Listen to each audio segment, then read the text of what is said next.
বিরতির বিরহ শেষে অনুসন্ধানী দৃষ্টিতে আবারও আমরা ঢু মারতে চাই জুয়াড়িদের জগতে। অনলাইন জুয়া শুধু মোবাইলের পর্দাতেই সীমাবদ্ধ নয়। রাজপথ, অলিগলি, মেঠোপথ, চায়ের দোকান কিংবা অনলাইন দুনিয়া সবখানেই ছড়িয়ে পড়েছে এর প্রভাব।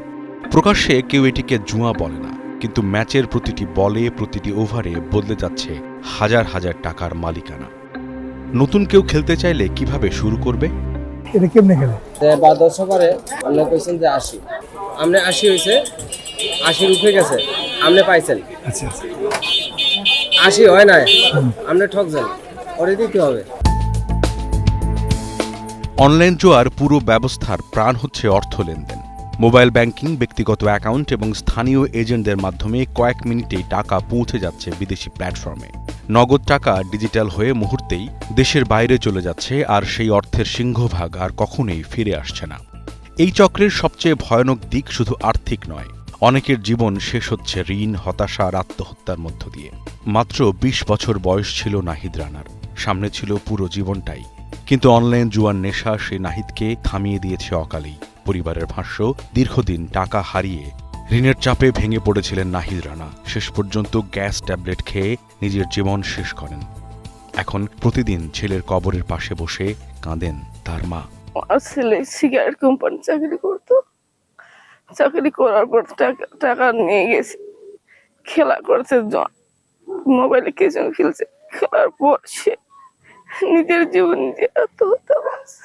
একটা বউ বাচ্চা ছিল, বউ বাচ্চা চলে গেছে, তাদের বাবা মা নেই, এটা বাড়ির একটা ক্ষতি না। বউ খালি আমার সন্তান নাই, বউ মানে সন্তান নেই, তার নাতিপুতি কেউ নেই। আমরা চাই আর কোনো মার বুক যেন খালি না হয়, এভাবে অনলাইন জুয়া যেন বন্ধ করে দেয়। এই ফাঁদে পড়ে চলতি বছরেই 4 জন আত্মহত্যা করার খবর এসেছে গণমাধ্যমে। এছাড়াও হত্যাকাণ্ড 4টি আর শত শত পারিবারিক সহিংসতার খবর প্রকাশিত হয়েছে।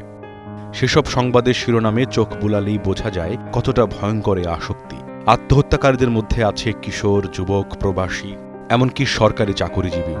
এই জুয়ার জন্যই বন্ধু খুন করেছে বন্ধুকে, স্বামীর হাতে প্রাণ গেছে স্ত্রীর, নাতির হাত লাল হয়েছে দাদির রক্তে।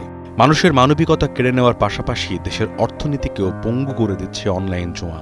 এর মাধ্যমে প্রতি বছর দেশের কত হাজার কোটি টাকা বিদেশে পাচার হয়ে যাচ্ছে তার কোনো হিসেব নেই কোনো সংস্থার কাছে।